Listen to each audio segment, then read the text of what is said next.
Olá, estamos aqui em mais um Reforma em Debate e hoje eu vou conversar com a Renata sobre um tema que tem trazido bastante polêmica aí nos jornais e meios de comunicação, que é a possível inclusão de IBS e CBS na base de ISS e de ICMS. Renata, a gente teve aqui já no Brasil o maior contencioso da história do direito tributário, que era sobre a constitucionalidade ou não de inclusão do ICMS nas bases de cálculo de PIS/COFINS.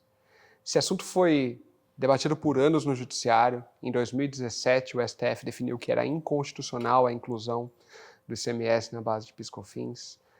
Teve uma série de desdobramentos, né? A modulação ocorreu anos depois, muita gente teve trânsito em julgado, mas não conseguiu aproveitar.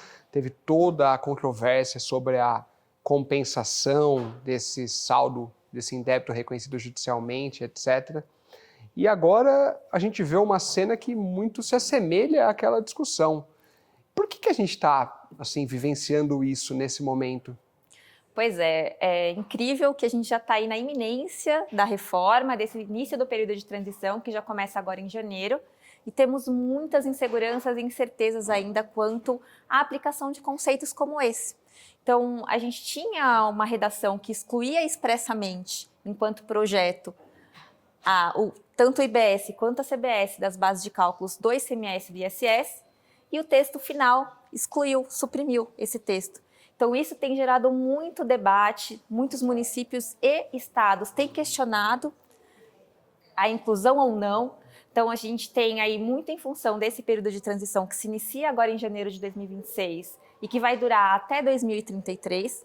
Durante esse período de transição, nós temos a convivência de todos os tributos, então tem os antigos e tem os novos, e aí geram esses debates. Poxa, mas ele inclui ou não na base de cálculo, né? Então a gente trata de tributos, o ICMS, que é um tributo não cumulativo, é um tributo que calcula por dentro, né, como a gente diz, ou seja, o tributo inclui na própria base de cálculo.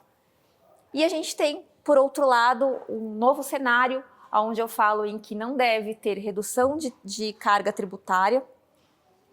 E como fica? Se eu excluo o ICMS e o IBS da base de cálculo do ICMS, eu teria uma alteração nessa base de cálculo? Eu teria uma alteração nessa arrecadação total? Então tem toda essa discussão que tem gerado aí muitos debates, né? Muitas manifestações de estados. Tem alguns estados que se manifestaram favorável, depois voltaram atrás, né? São Paulo ainda não tem uma definição também. Eles falam que a partir em 2026, como eu não tenho um pagamento de fato, uma arrecadação de fato, né? Eu só tenho um destaque em documento, então não teria impacto. Isso é interessante, até aproveitando o gancho da sua colocação. Você falou, São Paulo já se manifestou no sentido de que em 2026 não terá essa inclusão.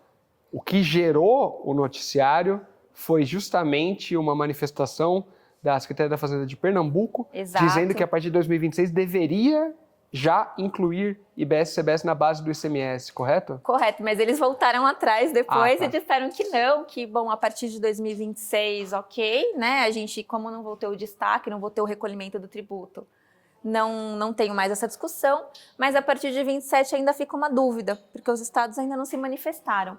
Então, a questão que fica é, poxa, nem começou a viger aí os efeitos da reforma e eu já estou com esse monte de discussão que pode eventualmente gerar um contencioso, e eu acredito que sim, que vai gerar mais contencioso e mais discussões. Ao que tudo indica, pelas manifestações dos estados, incluiria em 2027, né? Porque eles estão sinalizando que em 2026 não inclui em razão de não haver cobrança, mas apenas destaque. Exatamente. Ou seja, e pelo que você coloca, Renata, o fundamento seria a necessidade de manter a arrecadação, né? Que a reforma tributária, a ideia é que a arrecadação seja mantida, tá? Isso acaba não passando por cima daquele argumento que foi a razão de decidir do STF para excluir o ICMS da base de PIS/COFINS, que disse, olha, essa parcela do ICMS não é arrecadação do contribuinte, não é receita do contribuinte, ela é repassada para o Estado. Então não pode ser considerada como uma receita do contribuinte, logo não está sujeito a PIS/COFINS. Parece que isso não fica superado por essa questão de necessidade de manutenção da carga tributária. Ou seja, é esperado aí que a gente tenha um contencioso a respeito desse tema, ações judiciais para buscar a exclusão de IBS e CBS da base do ICMS e do ISS? Eu acredito que é muito provável que sim, que isso gere um contencioso. Infelizmente, né? Porque a reforma ela veio com uma ideia de simplificação, uma ideia de transparência, de reduzir todo esse contencioso, mas de partida a gente já está vendo que não é muito cenário que está se formando, né? Então, a gente tem, de fato, uma previsão de que deve ser mantida a arrecadação como um todo, e aí não falando um contribuinte individualmente, mas olhando o Brasil como país. E, ao mesmo tempo, essa definição vai ser feita muito em função das alíquotas, por isso, inclusive, o período teste, né? O período teste serve para que seja mensurado o quanto que, de fato, deve ser a alíquota de referência, né? Para que mantenha essa carga tributária. E aí, quando eu tenho essa discussão de, poxa, incluo na base, não incluo na base, não seria mais fácil a gente ajustar a alíquota para que isso não acontecesse? Talvez sim, talvez uma simples reforma da lei já supriria toda essa discussão. Mas como a gente está na iminência já de 2026, dificilmente vai ter tempo hábil para que o Congresso edite uma lei. Então, eu acredito que sim, que diante desse cenário que a gente tem hoje, com certeza deve ter muito contencioso ainda. Talvez não para 2026, né? Correto. Falando então em termos práticos, né, do que a gente pode fazer como VBSO Advogados para assessorar nossos clientes, etc. Talvez a recomendação seja que em 2026 ainda não é o período de se movimentar perante o judiciário, justamente porque não vai ter essa inclusão. Seria mais para o período posterior, né, 2027, quando já não tem mais PIS/COFINS, mas você já vai ter aí a CBS integralmente sendo cobrada. Eu acredito que sim.